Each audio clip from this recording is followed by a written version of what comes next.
Teddy day पर बेटे ने प्रेमिका को दिया हजारों का टेडी, मगर ठिठुरती माँ को घर से धक्के मारकर निकाला। तभी दरवाजे पर एक ऐसी गाड़ी रुकी कि बेटा फफक कर रो पड़ा। जी हाँ दोस्तों, आज की यह कहानी सिर्फ एक कहानी नहीं बल्कि कलयुग का वह कड़वा सच है। इसे सुनकर आपकी रूह कांप उठेगी और आंखों से आंसुओं का सैलाब उमड़ पड़ेगा। यह कहानी उस माँ की है जिसने अपने खून पसीने से बेटे को सींचा, लेकिन जब उस बेटे पर जवानी और इश्क का नशा चढ़ा तो उसे अपनी ही जन्म देने वाली माँ एक पुराने फटे हुए खिलौने से भी बेकार लगने लगी। लेकिन ईश्वर की लाठी में आवाज नहीं होती, और जब वह पड़ती है तो इंसान के पास पश्चाताप के लिए भी समय नहीं बचता। फरवरी का महीना था, जिसे लोग प्यार का महीना कहते हैं। शहर की हवाओं में एक अजीब सी सिहरन थी। ठंड अपनी चरम सीमा पर थी। एक आलीशान घर के बाहर एक टूटी फूटी कुर्सी पर बैठी 70 वर्षीय सावित्री देवी ठंड से थर थर कांप रही थी। उनके शरीर पर जो शॉल थी वह इतनी पुरानी थी कि उसमें से हवा आर पार हो रही थी। सावित्री देवी की नज़र बार बार घर के मुख्य द्वार पर टिक जाती, जैसे किसी की राह देख रही हो। तभी एक चमचमाती हुई कार आकर रुकी। कार से उनका बेटा रोहन उतरा। रोहन के हाथों में एक बहुत बड़ा लाल रंग का मखमली टेडी बियर था। वह टेडी बियर इतना विशाल था कि रोहन का चेहरा भी उसके पीछे छिप गया था। उसके साथ उसकी मंगेतर सिमरन भी थी, जो खिलखिला रही थी। अरे वाह रोहन, यह तो अब तक का सबसे बेहतरीन सरप्राइज है। यह टेडी कितना मुलायम है, इसकी कीमत तो जरूर हजारों में होगी ना? सिमरन ने चहकते हुए पूछा। रोहन ने गर्व से अपना कॉलर ठीक किया और बोला, अरे सिमरन, तुम्हारे लिए तो जान भी हाजिर है। यह 15,000 का टेडी क्या चीज़ है। आज टेडी डे है और मेरी होने वाली पत्नी के लिए सब कुछ बेस्ट होना चाहिए। सावित्री देवी ने जब बेटी की आवाज़ सुनी तो उनकी बूढ़ी आंखों में एक चमक आ गई। वह कांपते हुए डंडे के सहारे उठी और लड़खड़ाते कदमों से बेटे की ओर बढ़ी। उन्हें लगा कि शायद बेटा बाजार गया था तो उनके लिए दवा या कोई गर्म कपड़ा लाया होगा। बेटा रोहन, आ गया तू? बहुत ठंड लग रही है बेटा। तूने कहा था ना कि आज डॉक्टर के पास ले चलेगा और एक नया कंबल ला देगा।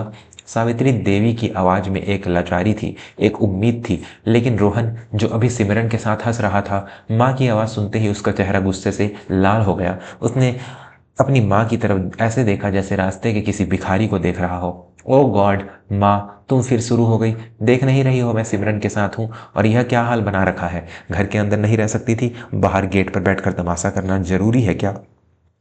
सावित्री देवी सहम गई। उन्होंने कांपते हाथों से उस बड़े से टेडी बियर को छूने की कोशिश की। शायद उस मखमली एहसास को महसूस करना चाहती थी जो उनके बेटे के पास था। बेटा, यह गुड़िया कितनी सुंदर है। तेरे बचपन में मैं भी तेरे लिए कपड़ों से कतरन से। अभी सावित्री देवी का हाथ उस टेडी को छूने ही वाला था कि सिमरन ने जोर से चीख मारी, ए दूर रहो। रोहन, देखो ना इनके हाथ कितने गंदे हैं। यह मेरे इम्पोर्टेड टेडी को गंदा कर देंगी। इनसे कहो दूर रहे। रोहन ने आव देखा न ताव अपनी ही माँ के हाथ को जोर से झटका दिया। सावित्री देवी का संतुलन बिगड़ा और वह जमीन पर गिर गई। उनकी कोहनी छील गई, लेकिन शरीर के दर्द से ज़्यादा चोट उनके दिल पर लगी थी। दिमाग खराब हो गया है क्या तुम्हारा? हजारों रुपए का गिफ्ट है ये, तुम्हारे गंदे हाथों से मैला हो जाता तो? जाओ, जाकर अपने उस काल कोठरी वाले कमरे में बैठो और खबरदार जो आज शाम को बाहर निकली।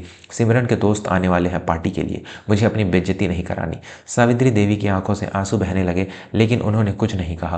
वह चुपचाप उठी और घर के पिछले हिस्से में बने उस छोटे से सीलन भरे कमरे की तरफ चली गई जो अब उनका घर था। दोस्तों, यहाँ मैं आपसे एक सवाल पूछना चाहता हूँ। जिस माँ ने बचपन में हमें अपनी सूखी रोटी खिलाकर बड़ा किया, क्या बुढ़ापे में वह हमारे लिए बोझ बन जाती है?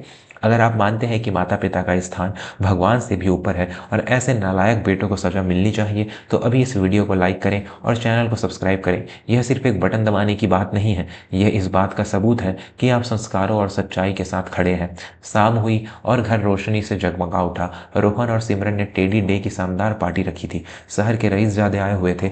हर तरफ विदेशी शराब और महंगे खाने की खुशबू थी। संगीत का शोर इतना तेज था कि वह सावित्री देवी के कमरे की पतली दीवारों को चीरकर अंदर आ रहा था। सावित्री देवी अपने कमरे में बैठी पुराने संदूक से कुछ निकाल रही थी। वह एक छोटा सा हाथ से सिला हुआ कपड़े का गुड्डा था। उसमें न तो मखमल थी, न ही वह देखने में बाजार के टेडी जैसा आकर्षक था, लेकिन उस गुड्डे की एक एक सिलाई में सावित्री देवी का ममता भरा प्यार था। उन्होंने सोचा कि आज टेडी डे है, बेटा सबको तोहफे दे रहा है, तो मैं भी उसे वह गुड्डा दूं जो मैंने उसके बचपन में बनाया था, जिसे वह सीने से लगाकर सोता था। शायद उसे अपना बचपन याद आ जाए, शायद उसका दिल पिघल जाए।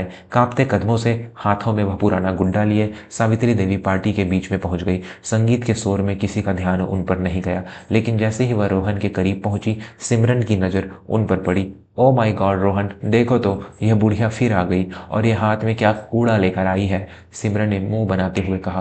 पूरे हॉल में सन्नाटा छा गया। संगीत बंद कर दिया गया। सभी मेहमान सावित्री देवी को घूरने लगे। उनकी फटी हुई साड़ी और वह पुराना गुड्डा उस आलिशान पार्टी में एक धब्बे की तरह लग रहा था। रोहन शर्म से पानी पानी हो गया। वह तेजी से माँ की तरफ लपका। तुम्हें समझ नहीं आता, मना किया था ना बाहर आने से, यह क्या फटे हाल तमाशा करने आ गई हो। सावित्री देवी ने डरी हुई आवाज में कहा, बेटा वो आज टेडी वाला दिन है ना, मैंने सोचा मुझे तुझे तेरा बचपन का गुड्डा दे दूं। देखिए वही है जिसे तू राजा बेटा कहता था, मैंने इसे संभाल कर रखा था। रोहन ने उस गुड्डे को सावित्री देवी के हाथ से छीना। एक पल के लिए उसने उसे देखा और फिर घृणा के साथ उसे जमीन पर फेंक दिया। पागल हो गई हो क्या, यह कचरा है, कचरा। मैं यहाँ 15,000 का टेडी लेकर खड़ा हूँ और तुम यह सड़ी हुई गुदड़ी देकर मेरी नाक कटवाने आ गई। तुम्हारी हिम्मत कैसे हुई मेरे दोस्तों के सामने मुझे शर्मिंदा करने की। सिमरन और उसके दोस्तों ने ठहाका लगाया। सही में रोमन, तुम्हारी माँ तो एंटीक पीस है, कचरे के डिब्बे से उठाकर गिफ्ट लाई है शायद। उस हंसी ने सावित्री देवी के कलेजे को छलनी कर दिया। उन्होंने जमीन पर पड़े उस गुड्डे को देखा जो अब जूतों के बीच पड़ा था। वह गुड्डा नहीं था, वह उनका कलेजा था जिसे उनके बेटे ने रौंद दिया था। रोहन का गुस्सा अभी शांत नहीं हुआ था। उसने सावित्री देवी का हाथ पकड़ा और घसीटते हुए दरवाजे की तरफ ले जाने लगा। बहुत हो गया तुम्हारा नाटक। मैंने सोचा था तुम्हें घर के कोने में पड़ा रहने दूंगा, लेकिन तुम तो मेरे सिर पर चढ़ रही हो। निकलो मेरे घर से आज इसी वक्त। बेटा, बेटा मत कर ऐसा, इतनी रात में मैं कहाँ जाऊंगी, बहुत ठंड है बाहर, मेरी हड्डियां गल जाएंगी। बेटा मुझे माफ़ कर दे, मैं फिर कभी इस कमरे से बाहर नहीं आऊंगी। सावित्री देवी गिड़गिड़ाती रहीं। उन्होंने बेटे के पैर पकड़ लिए, लेकिन रोहन ने उन्हें एक जोरदार झटका दिया। सावित्री देवी घर की दहलीज के बाहर ठंडी सड़क पर जा गिरी। मरना है तो कहीं और जाकर मरो। सिमरन को उस कमरे में अपना टेडी कलेक्शन सजाना है, तुम्हारे लिए यहाँ कोई जगह नहीं है। और उसने धड़ाम से दरवाज़ा बंद कर दिया। दरवाज़ा बंद होने की वह आवाज़ किसी हथौड़े की तरह सावित्री देवी के दिल पर लगी। बाहर घना अंधेरा था और कड़ाके की ठंड। वह वही गेट के पास अपने फटे हुए आंचल में सिमट कर बैठ गई। उनकी आंखों के आंसू भी अब ठंड से जमने लगे थे। दोस्तों, कहानी के उस मोड़ पर जाने से पहले जहां रोहन के पाप का घड़ा फूटेगा, मैं आपसे एक बहुत ज़रूरी बात कहना चाहता हूं। दोस्तों, यह कहानियां आप तक पहुंचाने के लिए मुझे दिन रात एक करना पड़ता है। मैं भी एक साधारण परिवार से हूं और अपने बूढ़े माता पिता की सेवा करना ही मेरा धर्म है। यूट्यूब से होने वाली थोड़ी बहुत कमाई ही मेरा सहारा है। अगर इस कहानी ने आपके दिल को छू लिया है तो कृपया सुपर थैंक्स या ज्वाइन बटन के जरिए छोटी सी आर्थिक मदद जरूर करें। आपका दिया हुआ एक एक रुपया मुझे बेहतर उपकरण खरीदने और मेरे परिवार का पेट पालने में मदद करता है, ताकि मैं बिना रुके बिना थके समाज का यह सच आपके सामने लाता रहूं।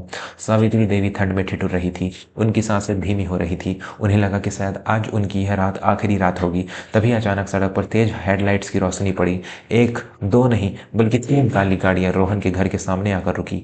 बीच वाली गाड़ी से एक अधेड़ उम्र का सूट बूट पहने हुए व्यक्ति उतरा। उसके हाव भाव में एक गजब का रसूख था। उसके पीछे पीछे 2 वर्दीधारी पुलिस वाले और एक वकील भी था। रोहन और सिमरन गाड़ियों की आवाज़ सुनकर बाहर निकले। इतनी महंगी गाड़ियां और पुलिस देखकर रोहन घबरा गया। उसे लगा शायद कोई वीआईपी मेहमान रास्ता भटक गया है। वह व्यक्ति सीधा गेट के पास पड़ी सावित्री देवी की तरफ बढ़ा। उसने तुरंत अपना महंगा कोट उतारा और सावित्री देवी को उड़ा दिया। माते, यह क्या हाल बना रखा है आपने, और यहाँ आप बाहर क्यों हैं।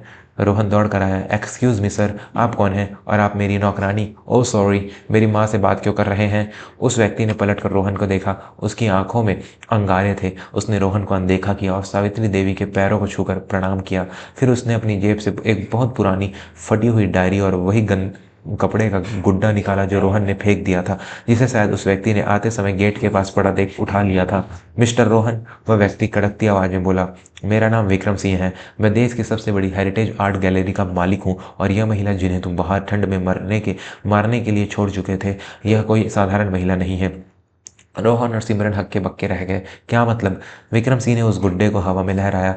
तुम्हें पता है यह क्या है। यह सावित्री आर्ट का एक नमूना है। पिछले 20 सालों से तुम्हारी माँ गुमनामी में दुनिया के सबसे बेहतरीन हस्तनिर्मित खिलौने और डॉल बनाती आ रही है और उन्हें एक ट्रस्ट के जरिए बेचती थी। उन्होंने अपनी पहचान कभी जाहिर नहीं की, क्योंकि वह चाहती थी कि उनका बेटा अपनी मेहनत से बड़ा बने, न कि माँ के पैसे के घमंड पर। रोहन के पैरों तले जमीन खिसक गई। पैसे, माँ के पास पैसे हैं। वकील ने आगे बढ़कर एक फाइल खोली। मिस्टर रोहन, सावित्री देवी जी के नाम पर शहर में 3 कमर्शियल कॉम्प्लेक्स और बैंक में करीब 2 करोड़ की फिक्स डिपॉजिट है। यह सब आज इसी टेडी डे पर तुम्हें सरप्राइज गिफ्ट के तौर पर देने वाली थी। वह बस यह देखना चाहती थी कि क्या तुम उनसे प्यार करते हो या सिर्फ उनकी दौलत से। लेकिन अफसोस, सावित्री देवी धीरे से उठी। विक्रम सिंह के सहारे उनकी आंखों में अब आंसू नहीं बल्कि एक कठोर निर्णय था। रोहन तुरंत रोने का नाटक करने लगा। वह माँ के पैरों में गिरने को बढ़ा। माँ, मुझे माफ़ कर दो माँ, मुझे नहीं पता था, मुझसे गलती हो गई, मैं तो बस मजाक कर रहा था, तुम तो मेरी प्यारी माँ हो ना, चलो अंदर चलो, ठंड लग जाएगी। सिमरन भी सुर बदलते हुए बोली, हाँ माते, हम तो बस टेस्ट ले रहे थे, हम आपको कैसे निकाल सकते हैं। सावित्री देवी ने रोहन को हाथ के इशारे से रोक दिया। उन्होंने वह मखमली 15,000 वाला टेडी बियर देखा जो अब भी बरामदे में रखा था, और फिर अपने हाथ का बना हुआ मिट्टी और कपड़े का गुड्डा देखा जो विक्रम सिंह के हाथ में था। रुक जाओ रोहन। सावित्री देवी की आवाज़ में अब कंपन नहीं, एक चट्टान सी मजबूती थी। आज तक मैं सोचती थी कि मेरी कोख से एक बेटा जन्मा है, लेकिन आज तुमने साबित कर दिया कि तुम एक पत्थर हो जिसे माँ की ममता और बाजार के खिलौने में फ़र्क न समझ आए। वह मेरा बेटा नहीं हो सकता। उन्होंने वकील की तरफ देखा। वकील साहब, क्या कागजात तैयार है? वकील ने सिल हिलाया। जी मैडम, आपकी वसीयत के मुताबिक अगर आपके बेटे ने आपके साथ दुर्व्यवहार किया तो यह सारी संपत्ति अनाथ आश्रम और वृद्धाश्रम के नाम कर दी जाएगी। रोहन के मुंह से चीख निकल गई। नहीं माँ, आप ऐसा नहीं कर सकती, यह मेरा हक है। हक मांगा नहीं, कमाया जाता है रोहन, विक्रम सिंह ने कहा, और आज तुमने अपना हर हक खो दिया है। यह घर भी सावित्री जी के नाम पर है। तुम्हें और तुम्हारी इस बदतमीज मंगेतर को अभी इसी वक्त यहाँ से निकलना होगा। पुलिस वालों ने रोहन और सिमरन को धक्के मारकर गेट से बाहर किया। वही गेट जहाँ कुछ देर पहले सावित्री देवी बैठी थी। सिमरन रोहन को गालियां देने लगी। धोखेबाज, भिखारी, तेरे पास कुछ नहीं है, मैं तुझे छोड़कर जा रही हूँ। और वह अपनी सैंडल पटकती हुई वहां से चली गई। रोहन सड़क पर अकेला खड़ा था। उसके पास न माँ थी, न प्रेमिका, न घर और न ही पैसा। उसके सामने वही 15,000 का टेडी बियर पड़ा था जिसे पुलिस ने बाहर फेंक दिया था। वह बेजान टेडियों से मुंह चिढ़ा रहा था। सावित्री देवी विक्रम सिंह की गाड़ी में बैठी। जाते जाते उन्होंने एक बार भी पलटकर उस बेटे को नहीं देखा जिसने उन्हें मरने के लिए छोड़ दिया था। गाड़ी धूल उड़ाती हुई निकल गई और रोहन घुटनों के बल बैठकर ठंड और पछतावे की आग में जलता रहा। दोस्तों, टेडी डे पर रोहन ने एक खिलौने को अहमियत दी और अपनी जिंदा देवी को ठुकरा दिया। अंत में उसके पास न खिलौना बचा, न ममता। याद रखिएगा, बाजार में आप दुनिया की हर महंगी चीज़ खरीद सकते हैं, लेकिन माँ की गोद और पिता का साया दुनिया की किसी दौलत से नहीं खरीदा जा सकता। जिस घर में माँ बाप रोते हैं वहाँ सुख समृद्धि कभी नहीं दिखती। मेरे प्यारे दर्शकों, मेरा सपना है कि मैं अपनी हर कहानी में आपकी पसंद को शामिल करूँ। अगर आप चाहते हैं कि मैं अगली कहानी दहेज के लालची ससुराल पर बनाऊँ या सौतेली माँ के प्यार पर, तो अभी ज्वाइन बटन दबाकर मेंबर्स ओनली कमेंट में मुझे बताएं या फिर सुपर चैट के जरिए अपनी फरमाइश भेजें। मैं अपने मेंबर्स की बात सबसे पहले सुनता हूँ। माँ बाप की इज्जत करने वाले कमेंट में जय माता दी जरूर लिखें। मिलते हैं अगली वीडियो में एक और कड़वे सच के साथ। तब तक के लिए अपना ख्याल रखें और अपनों का भी राम राम।